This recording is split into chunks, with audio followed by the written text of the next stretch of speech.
అత్యాధునిక labs, international collaborations, advanced placements. మీ dream career ని రీచ్ అవ్వడానికి మీ best choice Godavari global university.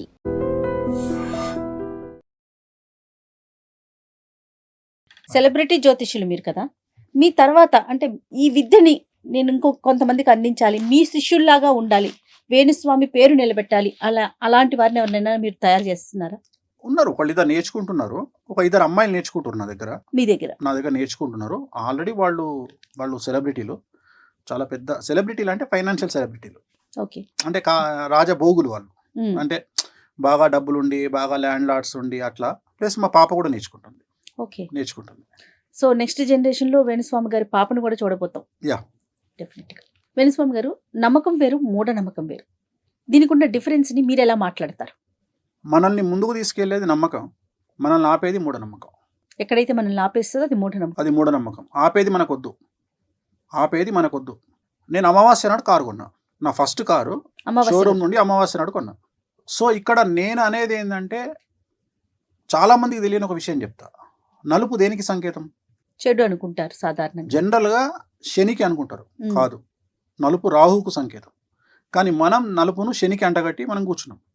మీరు అబ్జర్వ్ చేస్తే ప్రపంచంలోని సెలబ్రిటీలు, ఇండియాలోని సెలబ్రిటీలు అందరూ వేసుకునే బట్టలు నలుపు, వాళ్ళ కార్లన్నీ నలుపు, సీఎంల కార్లు నలుపు, మినిస్టర్ల కార్లు నలుపు. ఎందుకు అంటే రాహువు వాళ్ళ స్థాయికి రావడానికి ప్రత్యేకమైనటువంటిది రాహు. సో జనరల్గా కొన్ని కార్లు, కొన్ని కంపెనీ కార్లు కానీ, బట్టలు కానీ మనం జాతకాన్ని విశ్లేషించి ఈ బట్టలు వేసుకుంటే బాగుంటుంది. కొంతమందికి నలుపు వద్దని చెప్తాం 90% జనాలకు, కొంతమంది నలుపు వేసుకోమని చెప్తాం.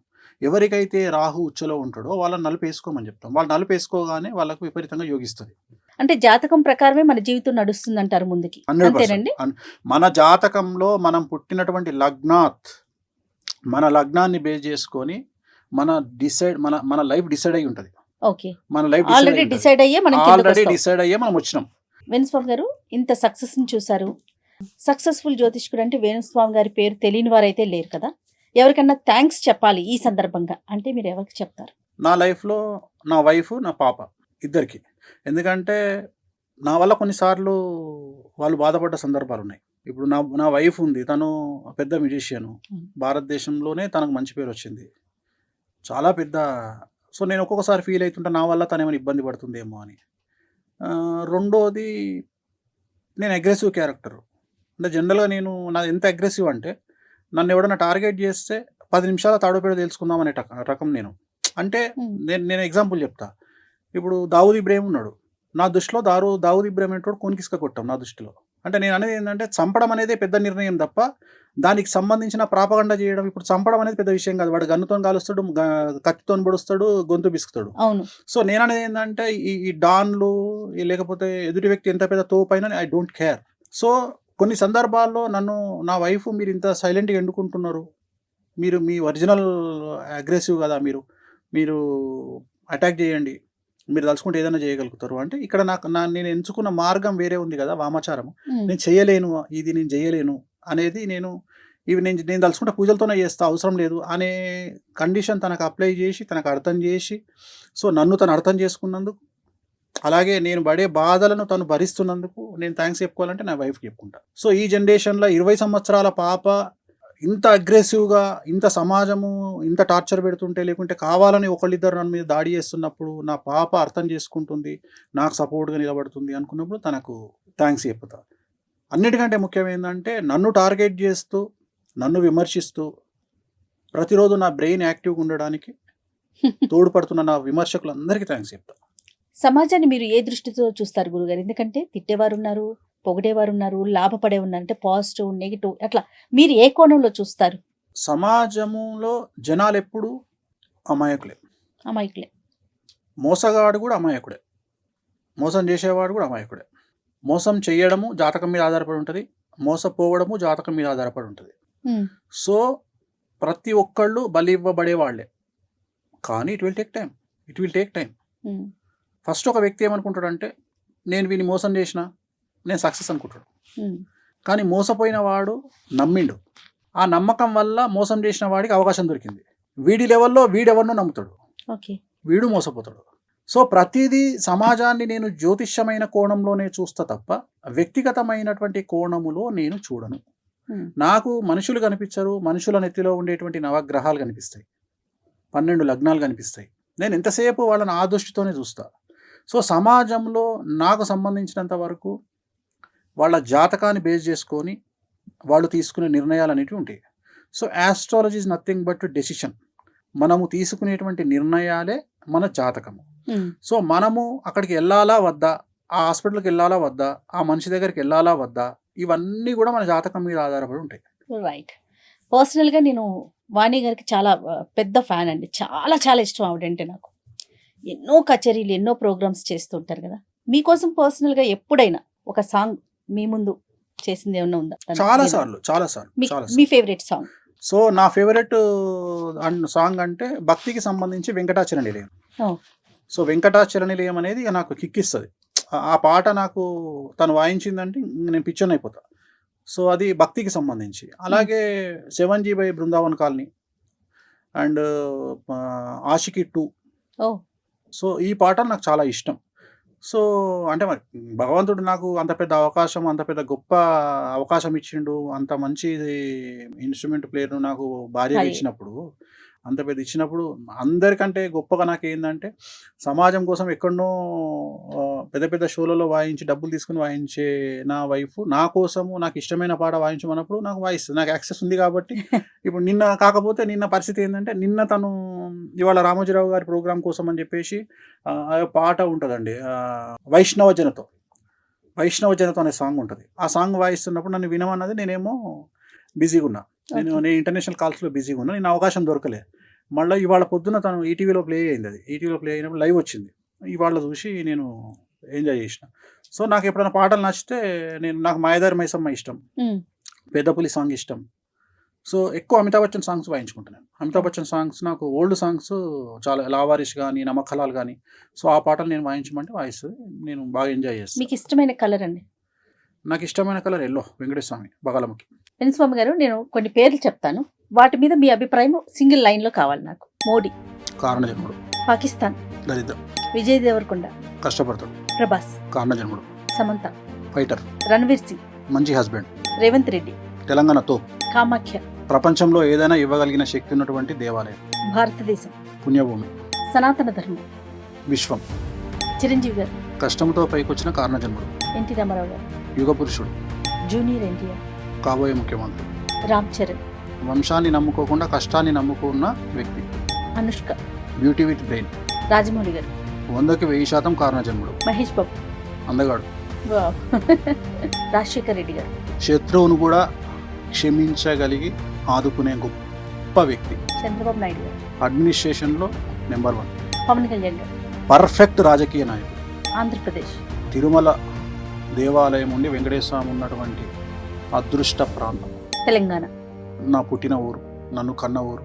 కేసీఆర్ గారు, తెలంగాణ జాతిపిత. ఇష్టమైన హీరో, సూపర్ స్టార్ కృష్ణ.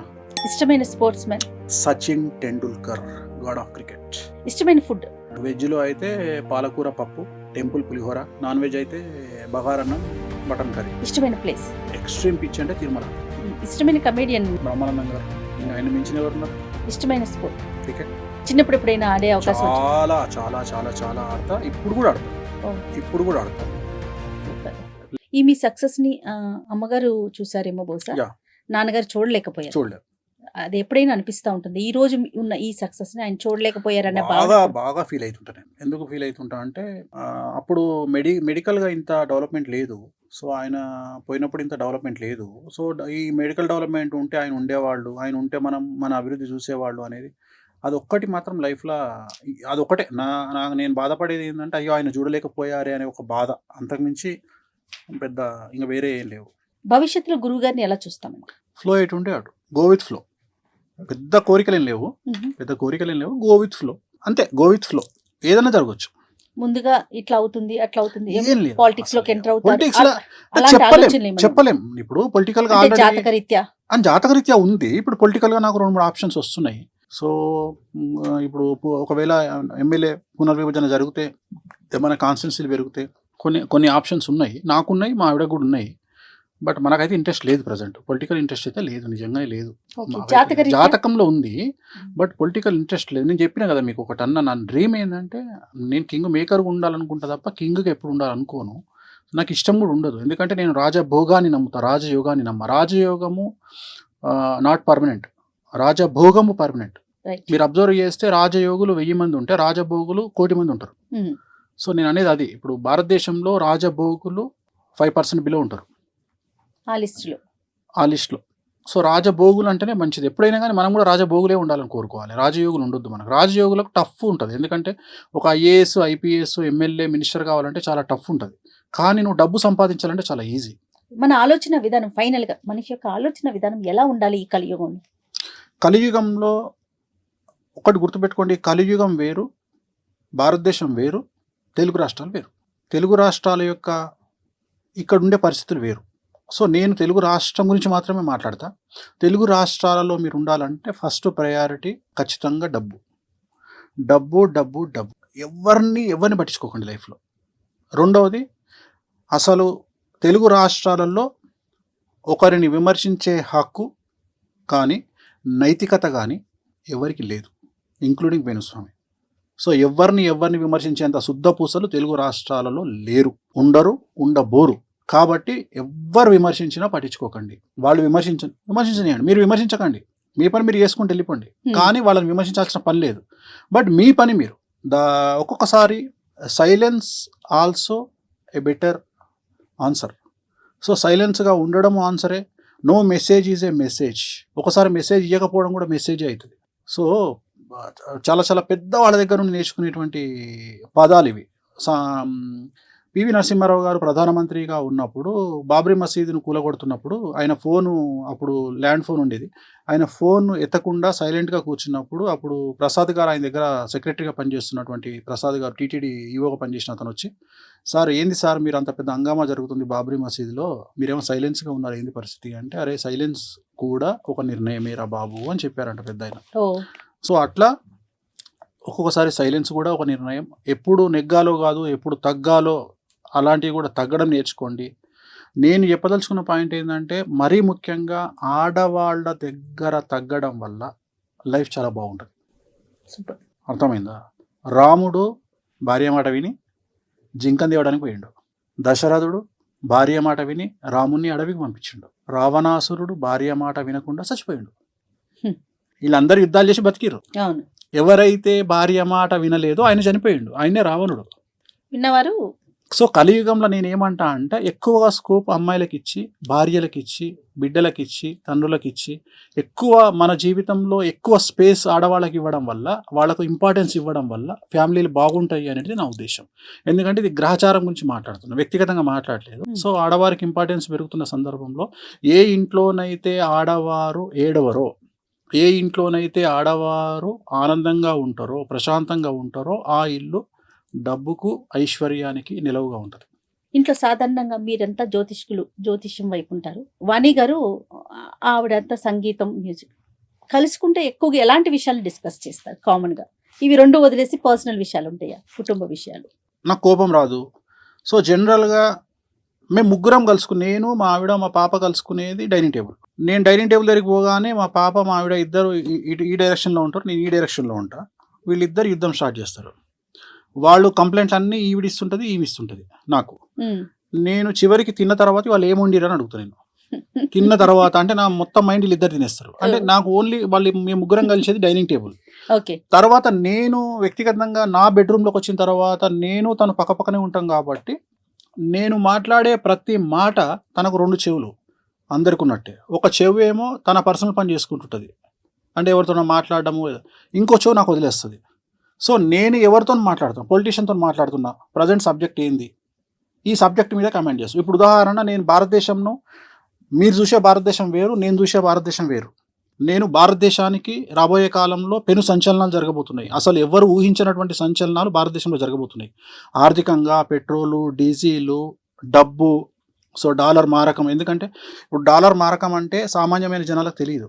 సామాన్యమైన జనాలు ఏమనుకుంటారంటే డాలర్తో నాకేం పని అనుకుంటారు.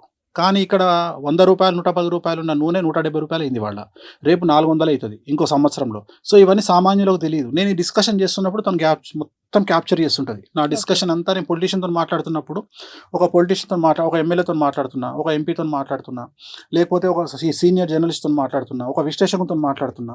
సో వాళ్ళతో మాట్లాడుతున్నప్పుడు అవన్నీ క్యాప్చర్ చేసుకుంటుంది. చేసుకొని తను తర్వాత నన్ను క్వశ్చన్ చేస్తుంది, మీరు ఇది అన్నారు కదా, సో దీనికి ఏంది అంటే, తను మీరు ఒక మాట అన్న, తను వీణ వాయిస్, తను వీణ కంటే కూడా చాలా పెద్ద విశ్లేషకురాలు.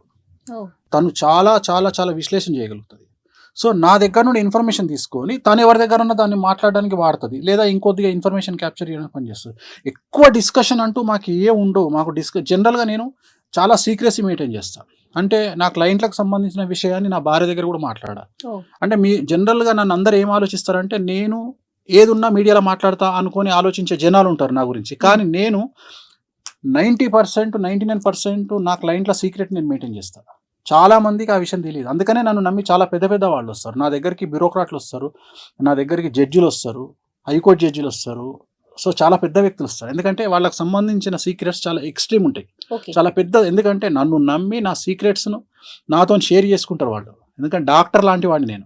సో డాక్టర్ దగ్గరికి పోయి మనం ఎంత సీక్రెట్లు మాట్లాడుకుంటామో, ఒక ఆడిటర్తో ఎన్ని సీక్రెట్లు మాట్లాడతామో, అట్లా నా దగ్గరకు వచ్చి అన్ని విషయాలు అంత ఓపెన్గా ఉంటారు. అలాంటి వాళ్ళకు నమ్మకాన్ని ఇవ్వాల్సిన బాధ్యత నా మీద ఉంటుంది. కాబట్టి నేను ఈవెన్ నా భార్యతో కూడా షేర్ చేసుకోను. ఏదైనా టాపిక్ ఉంటే ఎంటర్టైన్మెంట్ టాపిక్ ఎక్కువ, చాలా వరకు మజాక్ చేయడము, జోకులు వేయడము. అంటే నన్ను చూస్తే ఇట్లుంటాడా వేణుస్వామి అనుకోరు ఎవరు. చాలా డిఫరెంట్గా ఉంటాను నేను ఇంట్లో. అంటే టైం దొరికేది అంత. ఎందుకంటే మ్యాక్సిమం నేను నైట్ నేను ఇంట్లో నా టైము 9కి స్టార్ట్ అయితే నెక్స్ట్ డే మార్నింగ్ 9 వరకు. ఈ 9లో రాత్రి 9 నుండి 12:30 వరకు నేను మేల్కుంటా. ఈ 12:30 వరకు నాకు ఇంటర్నేషనల్ కాల్స్ వస్తూనే ఉంటాయి. సో అమెరికా నుండి, ఆస్ట్రేలియా నుండి, న్యూజిలాండ్ నుండి, యూరప్ నుండి నేను కాల్స్ తీసుకుంటుంటా. దాంట్లో క్లయింట్స్, ఒక అమ్మాయి మాట్లాడుతుంది, ఒక అమ్మాయి లవ్ గురించి మాట్లాడుతుంది, ఒక అమ్మాయి మోసం చేసిన వాడి గురించి మాట్లాడుతుంది. సో జనరల్గా మనకు తెలుగు రాష్ట్రాల్లో మనోళ్ళు ఏమనుకుంటారంటే, ఎన్ఆర్ఐ అనగానే మనోళ్ళు కొన్ని 100 కోట్లు సంపాదించారేమో అనుకుంటారు. కానీ అమెరికాలో అంటూ దొమ్మికేటోడు కూడా ఎన్ఆర్ఐ, లండన్లో లాటిన్ కట్టుకుంటూ ఎన్ఆర్ఐ. వాడు కూడా ఫోన్ చేసి నాకు ఫీజు కూడా కట్టుకోలేని స్థాయిలో వాడు మాట్లాడుతుంటాడు. సో ఇవంతా తను గ్రాస్ప్ చేసి, ఇవన్నీ తను మైండ్లో పెట్టుకొని తను ఎక్కడైనా వాడడానికి ప్రయోగిస్తుంది. సో మాకు ఇంతే తప్ప, అంటే సబ్జెక్ట్ పరంగా ఇన్ఫర్మేషనే తప్ప వేరే విషయాలు మాట్లాడుకునే అవకాశం మాకు ఉండదు. ఏదైనా ఉంటే నిర్ణయాల గురించి మాట్లాడుకుంటాం. ఇప్పుడు పలానా దగ్గర ప్రోగ్రామ్ వచ్చింది, చేయాలా వద్దా. ఉదాహరణ, ఏదైనా ఒక దగ్గర వచ్చింది, ఏదైనా ప్రోగ్రామ్ వచ్చింది, చేయాలా. ఇప్పుడు యూఎస్ ఉంది, యూఎస్కి నేను వెళ్ళాలా వద్దా. వద్దు, అవసరం లేదు. యూఎస్కి పోవాలంటే 1 మంత్ ప్యాక్ అవుతుంది. ఇక్కడ ఆ 1 మంత్లో నువ్వు 10 ప్రోగ్రాంలు చేసుకోగలుగుతావు. ఇక్కడ ఇంత బిజీ పెట్టుకొని ఇప్పుడు నిర్ణయాలు. ఇంకోటి, చాలా మంది నన్ను అడగకుండా చిన్న నిర్ణయం కూడా తీసుకోదు. ఎందుకంటే తను అనేది ఏంటంటే, జ్యోతిష్యపరమైన అంశాలను జోడించి నాకు తనకు ఒక బెట్ ఉంది. తనకు బెట్ ఉంది. 2015లో నేను ఏం చెప్పినా అంటే, నువ్వు ఈ మీడియా యాంకరింగ్ ఇవన్నీ వదిలేసి సడన్గా వీణ వైపు వెళ్తావని చెప్పిన. అసలు నేను వీణనే ముట్టుకోక 10 ఏళ్ళు అయింది, నేను ఎట్లా పోతా వీణ వైపు. నువ్వు వీణ వైపు వెళ్తావు, వీణ అంటే నీ పేరు గుర్తొస్తుంది అని చెప్పిన. నేనన్నా వీణ ఈ భారతదేశంలో వీణ అంటే నీకు పేజ్ ఉంటుందని చెప్పిన. నేను ఇంపాసిబుల్ అన్నది. ఆర్టీసీ బస్సులో కూర్చొని ఏడవడం కంటే బిఎండబ్ల్యూలో కూర్చొని ఏడవడం బెటర్ అని. అట్లా సో జనరల్గా చాలా చాలా ఫన్నీగానే పోతుంది తప్ప అసలు వేరే డిస్కషన్లు, కోపాలు, తాపాలు అంత సీనే ఉండదు. ఎవరి పనిలో వాళ్ళు బిజీగా ఉంటాము, దొరికితే చాలు. ఎందుకంటే ఈ మధ్యన మరీ తను బిజీ అయిపోయింది. నాకు వారంలో ఒకరోజు దొరుకుతుంది అన్న. నేనే ఏం చేస్తాను, నేను ఇంట్లో ఎవరు లేకపోతే జంప్ అయ్యి నేను ఫామ్ హౌస్కి వెళ్ళిపోతాను. ఎందుకంటే పాప కూడా తనతో పాటే ఉంటుంది, తన డేట్లు చూసుకుంటుంది. సో ఇద్దరు బిజీ అయిపోయిండ్రు. సో అందుకని నేను మ్యాక్సిమం సో ఒక ఫన్ అట్మాస్ఫియర్ ఇంట్లో ఎప్పుడు నేను ఎక్కడున్నా అట్లనే ఉంటుంది. నేను ఎవరి దగ్గర ఉన్నా అంత కామెడీగా, అంటే ఈ ఆఫ్ స్క్రీన్ నేను డిఫరెంట్గా ఉంటా కొద్దిగా, ఆన్ స్క్రీన్ వేరే. నేను కెమెరా స్టార్ట్ కాగానే నాకు తెలియదు స్వామి ఏం చేస్తాడో అట్లా మాట్లాడతా. కానీ ఆఫ్ స్క్రీన్ నేను చాలా ఫన్నీగా, చాలా కూల్గా, చాలా ప్రశాంతంగా మాట్లాడుతూ ఉంటాను. అసలు అగ్రెసివ్నెస్ ఉండదు. Right. Thank you so much Venu Swamy గారు. ఎందుకంటే నో ఫిల్టర్ అనే కార్యక్రమంలో ఫిల్టర్ లేకుండా అన్ని చెప్పారని నేను అనుకుంటున్నాను. Thank you, thanks a lot. నమస్తే. And for more videos, Please subscribe to iDream. Please subscribe to iDream. Please subscribe iDream. And please subscribe to iDream. For more videos, subscribe to iDream. please like, share and subscribe to the channel. Congratulations, iDream. Subscribe to iDream. Subscribe to iDream.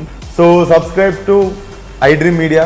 iDream team andarki huge congratulations. Please subscribe iDream Media. Please subscribe to iDream. Subscribe iDream. Please subscribe to iDream. I dream అంటే నా కళల channel subscribe చేసుకున్న నోరు తిరుగుతలేదు. మీరైతే గంట గుర్తు కొట్టండి. For more such videos, please subscribe to iDream. Subscribe to iDream. Please subscribe to iDream. Please subscribe iDream Media. Please do subscribe to iDream. Please subscribe to iDream Media. For best entertainment and information, please subscribe iDream. And don't forget to subscribe to iDream.